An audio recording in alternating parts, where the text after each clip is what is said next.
एक छोटे से गांव में एक प्यारा सा पप्पी रहता था जिसका नाम मोती था। वह बहुत मासूम और भोला था, लेकिन उसकी जिंदगी आसान नहीं थी। कई दिनों से उसे सही खाना नहीं मिला था, इसलिए उसका छोटा सा शरीर कमजोर हो गया था।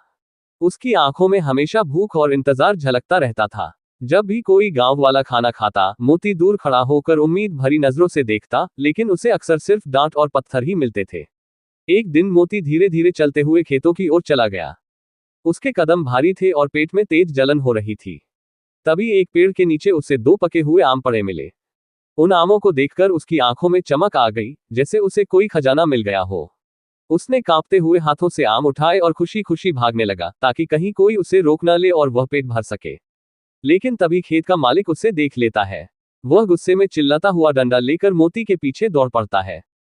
मोती डर के मारे तेजी से भागने लगता है, लेकिन उसका कमजोर शरीर ज्यादा देर साथ नहीं देता। उसके छोटे छोटे कदम लड़खड़ाने लगते हैं और आंखों से आंसू बहने लगते हैं। उसके दिल में सिर्फ डर नहीं था, बल्कि एक गहरी बेबसी भी थी। भागते भागते उसके मन में बस एक ही सवाल था, क्या भूख मिटाना भी गुनाह है?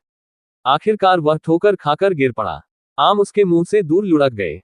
मालिक पास आया, लेकिन जब उसने मोती की हालत देखी, उसकी सूखी हड्डियां, कांपता शरीर और आंसुओं से भरी आंखें, तो उसका गुस्सा धीरे धीरे शांत हो गया। डंडा उसके हाथ से नीचे गिर गया।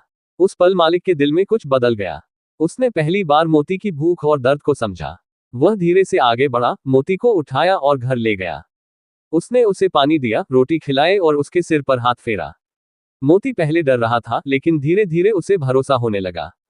उस दिन के बाद मोती की जिंदगी बदल गई। अब वह अकेला नहीं था। उसे रोज खाना मिलता, प्यार मिलता और सबसे बड़ी बात, एक घर मिल गया था। उसकी आंखों में अब डर नहीं, बल्कि सुकून और खुशी बसने लगी थी। कभी जो मोती भूख से रोता था, अब वही मोती आंगन में खेलता था। उसकी कहानी हमें ये सिखाती है कि कभी कभी एक छोटी सी दया किसी की पूरी जिंदगी बदल सकती है।